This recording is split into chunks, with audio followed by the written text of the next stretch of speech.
Hi guys, welcome to the final dramatic reading of the 12 dramatic readings of Christmas. We will be going back to the regular uploading schedule after this, and we're just gonna be trying whatever videos tickle my fancy. But enough about uploading and stuff. This is the book we have for today. It's very glare-tastic, and you may have noticed that I've gone back into the recording closet because audio quality is better and lighting is better, and I get to sit down on the floor here. So yeah, it's just all around better. So we're gonna do it all in here right now. So anyway, oh yeah, this is contact paper. You can't puncture it with your nail. Don't know why I said it like that. Anyway, of course now I'm gonna have wrapping paper in my closet. Oh well. I usually keep it to relatively big chunks anyway.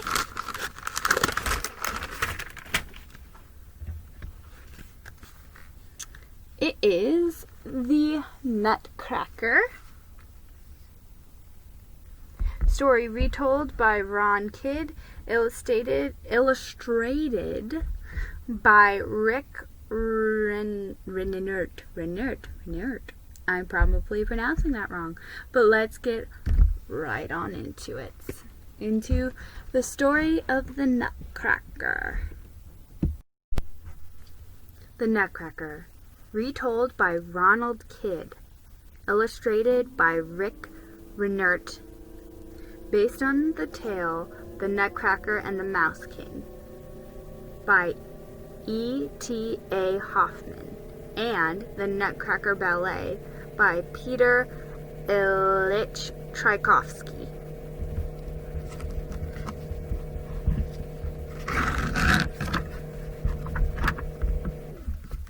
It was Christmas Eve, and in a small German village, snowflakes were falling. They drifted soundlessly from the sky, past chimneys and trees, settling to the ground in a thick white blanket. The streets of the village were silent, but inside the Stahlbaum house there was warmth and light and laughter, and Dr. Stahlbaum and his family were giving a party.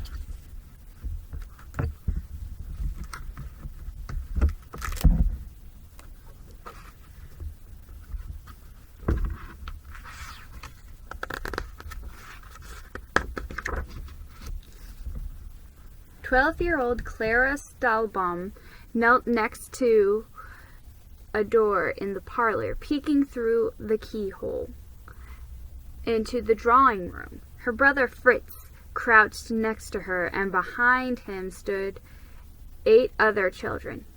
"What do you see?" said Fritz. "Nothing yet," she replied. "The grown-ups are just dancing and talking."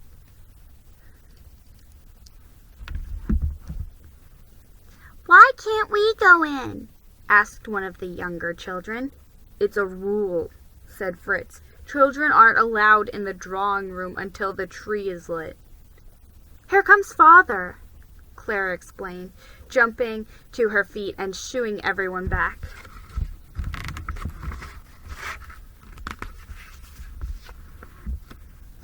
A moment later, the door swung open, and the parlor was flooded with light. Dr. Stahlbaum stood there beaming. "Merry Christmas, children," he said. They raced past him into the drawing room, with Fritz leading the way and Clara following close behind. Before them loomed a Christmas tree at least 10 feet tall, but it wasn't the tree they were looking at. It was what lay beneath them.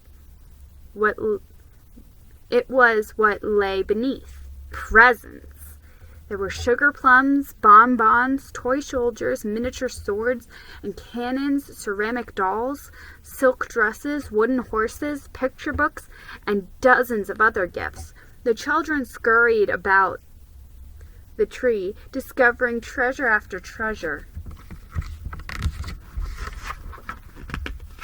Then suddenly, in a mist of gaiety, the front door burst open and a cold breeze blew through the room. Everyone stopped for a moment, gazed toward the door and the darkness that lay beyond. Out of the winter night stepped a man dressed in black. A tall hat covered his head, and he held a cape over his face, hiding everything but his eyes. The guest grew silent. Clara moved to her father's side and took his hand.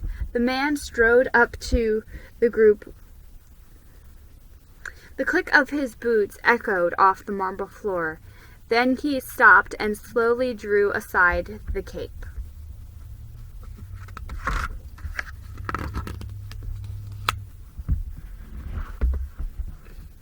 Behind it was the smiling face of Godpapa Drosselmeyer. Besides being Clara's godfather, he was known throughout the village as a fixer of clocks and a master woodcarver and inventor. "Godpapa," said Clara, "you scared us." Clara's godfather gave her a big hug. "My dear," he said, "I've brought you and the other children a surprise." He removed his hat and with a flourish, then motioned to a helper, who rolled out a large wooden puppet theater. As the children and their parents gathered round, Godpapa Drosselmeyer climbed up behind the theater and took hold of the puppet strings.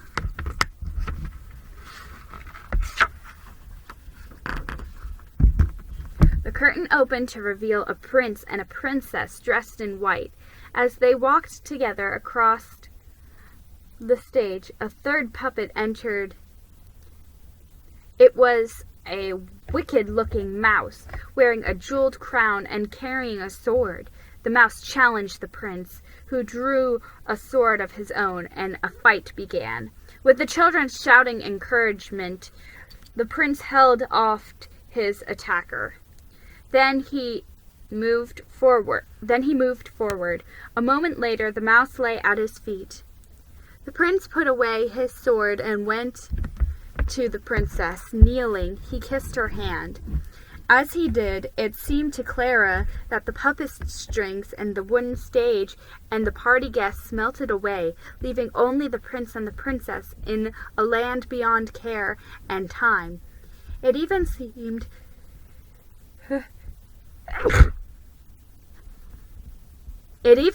for the briefest of moments that Clara could feel the soft touch of the prince's kiss on the back of her own hand.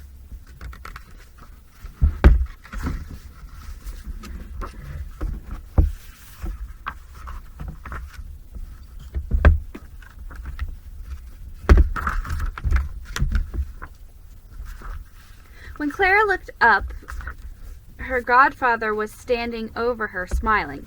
"I have more surprises," he said. "Watch." He drew the sides of his cape together in a great circle, and when he opened them again, 3 wooden figures stood on the floor in front of him: a ballerina, a clown, and a sugar-plum fairy.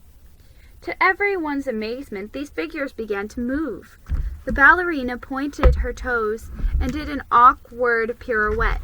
The clown did a series of stiff somersaults, wearing a pointed hat and a funny red nose. The sugar-plum fairy lifted her delicate wings, flitted daintily about the room. When the mechanical figures stopped moving, the guests clapped and cheered. Godpapa Drosselmeyer took a deep bow, then turned to Clara. "And now," he said, "I have one more surprise. It's a special gift for a very special girl." He closed his cape once more, then drew it open. Standing in front of Clara was another wooden figure wearing handsome military jacket, hat, and sword. Its face, though, was anything but handsome. It was painted red, blue, and green, and had enormous eyes and a wide gaping mouth.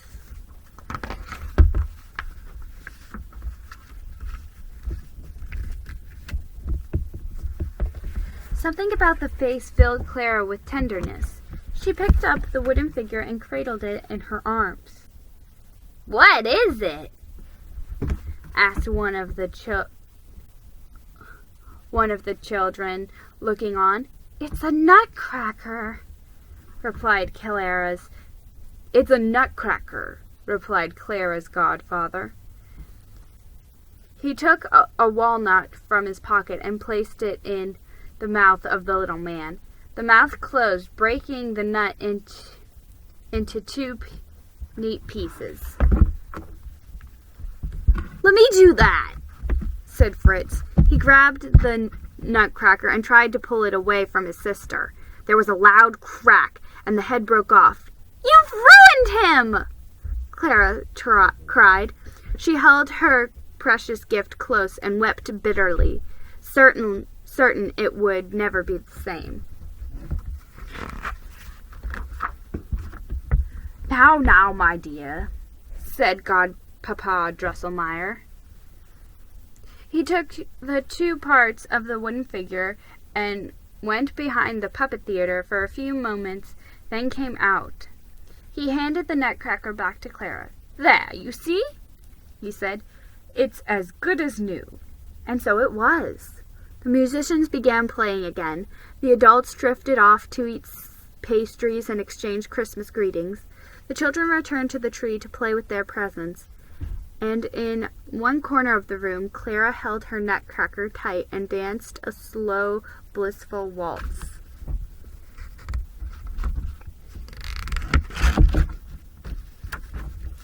Several hours later, after the guests had left, the family had gone to bed. Clara lay in her room, reveling all that had happened that evening. She gazed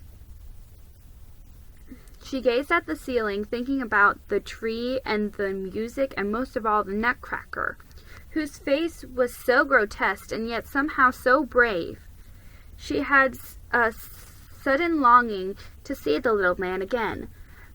So she slipped out of her bed and down the stairs.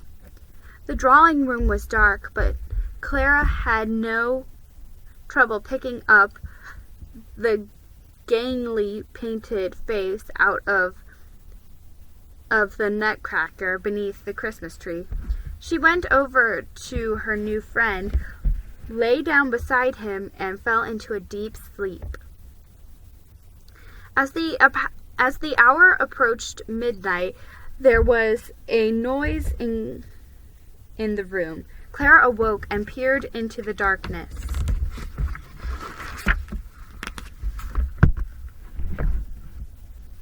Slinking toward her was a mouse as big as a man. Its eyes were red, and its fur was dull, matted gray. Clara rubbed her eyes, then looked again. The mouse had been joined by 10 others just like it. They circled around her, drawing closer and closer. When they were near enough to touch, the clock chimed the first stroke of midnight. Next to her, the nutcracker moved, yawned, and stretching. He climbed to his feet. Then, as the clock kept striking, he began to grow. By the time the 12th chime died away, he was no longer a small wooden nutcracker. He was a nutcracker, a real-life soldier standing 6 feet tall.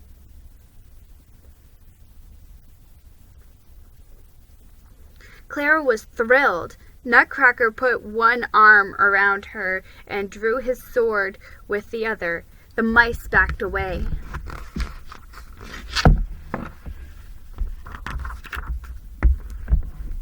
There was a puff of smoke, and out of it stepped another mouse, bigger and uglier than the others. It wore a crown and carried a sword like the mouse in the puppet show. Clara was looking at the evil Mouse King, encouraged by the arrival of their leader. The other mice edged forward once again. Nutcracker brandished his sword, but it was clear that he and Clara would soon be surrounded. When all seemed to be lost, a bugle sounded from the direction of the Christmas tree. The toy soldiers were stirring. Clara watched in astonishment as they grew to full size and sprang into action. Under Nutcracker's orders, they fired their cannons and advanced on the mice. A tremendous struggle followed. First one side, then the other appeared to be winning. The toy soldiers' line heaved forward and back and forward again. The room was filled with the sounds of battle. At the point where the two armies met, Nutcracker and the Mouse King crossed swords. The Mouse King was stronger, but Nutcracker used his quickness and skill to dodge the blows. The two leaders circled, thrusting and parrying as Clara shouted encouragement from the side. Then it happened. The Mouse King lunged, and Nutcracker went down. The giant mouse raised its arms in triumph and strutted around its fallen victim. But Nutcracker was not through. He struggled to his feet, his face contorted in pain, and challenged the Mouse King once again. The ugly gray creature closed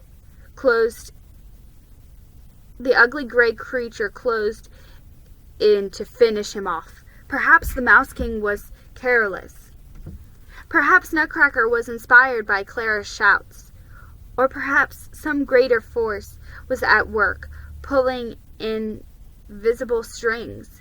Whatever the cause, all Clara saw was the flash of the Nutcracker sword and the sudden halt of his opponent.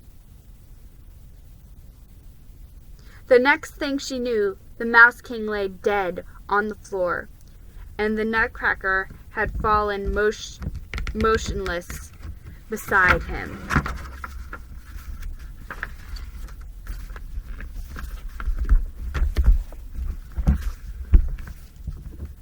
The sounds of battle stopped as fighters from both sides, stunned, dropped their weapons and stepped back. The mice gathered up the body of their leader and carried it off. Their steps slow and funeral. Clara, meanwhile, rushed to the fallen Nutcracker and knelt beside him. She took his hand and smoothed his brow, searching for signs of life. She saw none. In the silence, there were footsteps. Clara looked up and saw her godfather standing over her. She threw herself into his arms. "Oh, Godpapa!" she cried. "What can I do?" Her godfather held her close and murmured, "Don't worry, Clara. Godpapa Drosselmeyer will fix your dream." He reached down and touched the fallen warrior's shoulder. Nutcracker's eyes opened. Clara gasped, then watched in awe as his face began to change. The bright colors melted together, and the gaping mouth and eyes took on a pleasing shape. Seconds later, Clara was looking at a dashing prince.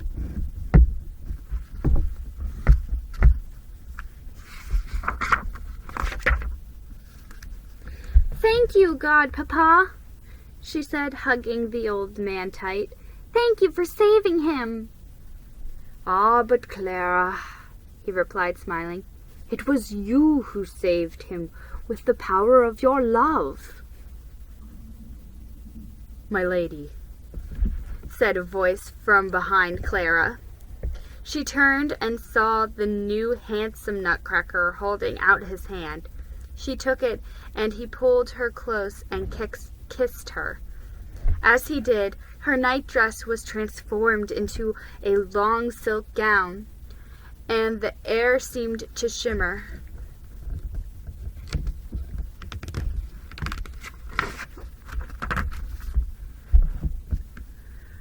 When she looked up, her godfather and the drawing room were gone, and in their place was a sparkling winter scene. Icicles glistened from tree branches, and snowflakes danced overhead. Nutcracker snapped his fingers, and across the fields came a sleigh pulled by a team of white horses. It stopped next to them, and Nutcracker helped Clara in.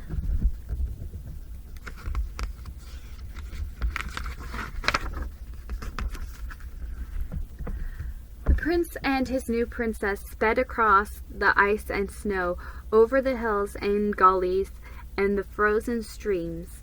Clara saw a purple banner waving above the trees, and moments later a magnificent castle towered above them. As they rode through the gates, there were shouts of greeting. Hundreds of people rushed forward with smiling faces and outstretched hands. The royal couple stepped out of the sleigh and made their way into the vast, high-ceilinged hall where an even bigger crowd waited. At one end of the room there were 2 thrones. Nutcracker escorted her to one and placed a crown on her head. The people cheered. Nutcracker faced the audience. "And now," he said, "let the celebration begin."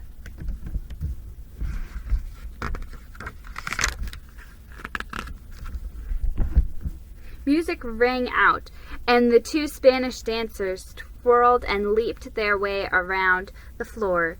They were followed by Chinese dancers, then Russian, and finally the Sugar Plum Fairy led her fairy court in lilting waltz around the room.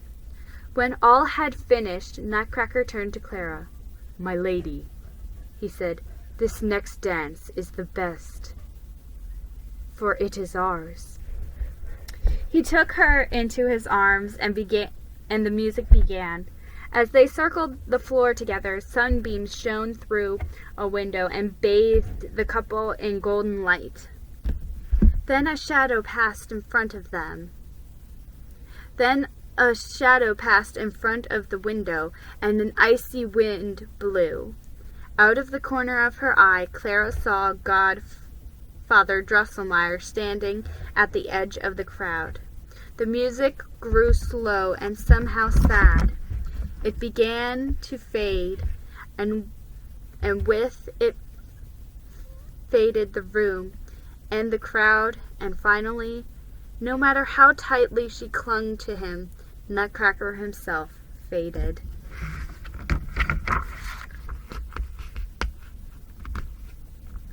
Clara found herself back in the drawing room, alone on the floor beside a small wooden Nutcracker. Taking the figure in her arms, she went to the front door and peered out into the night. Snow was falling in the streets of the village, but Clara didn't see it. She was looking beyond, to a land of dancers and white horses and a prince whose face glowed with love.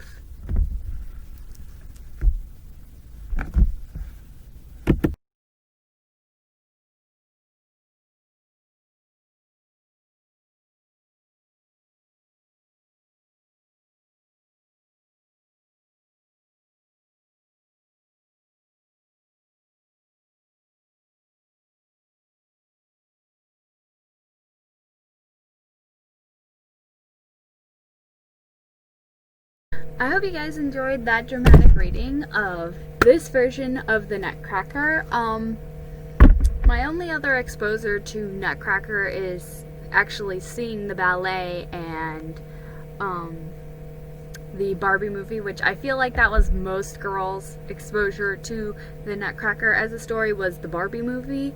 And maybe it's just because that was my first exposure to the Nutcracker, but I actually like the Barbie movie better than the original. Like, honestly, I know I have to give, like, the original some credit, because without the original we wouldn't have the Barbie movie, but I do like I like how they expand upon things, made them more, like, cohesive and thusly, and honestly, I like the ending of the Barbie movie better than the original ballet.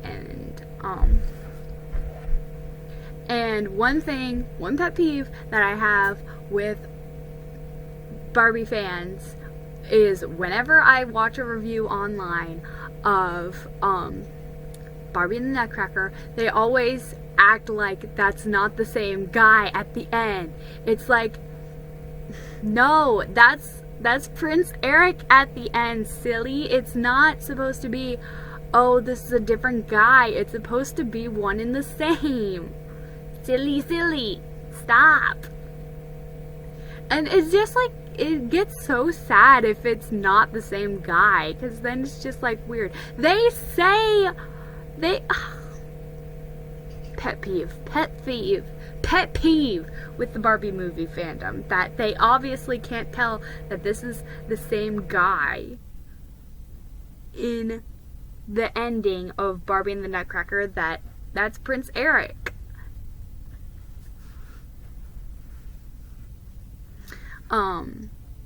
But I hope you guys enjoyed this dramatic reading of the original, well, not the, it's an adaptation of the Nutcracker, and I hope you guys enjoyed the 12 dramatic readings of Christmas.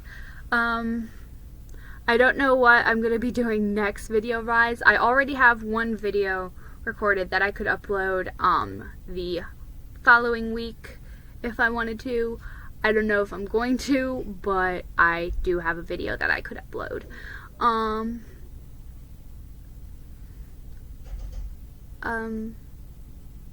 I'm out of things to say, so I'm just gonna say goodbye, Merry Christmas if you celebrate it, Happy Holidays if you don't, and if you don't celebrate anything at this time, then just enjoy the time off if you have any, and if you don't, well then just take a little extra time to rest this time. And I will see you guys next time. Bye!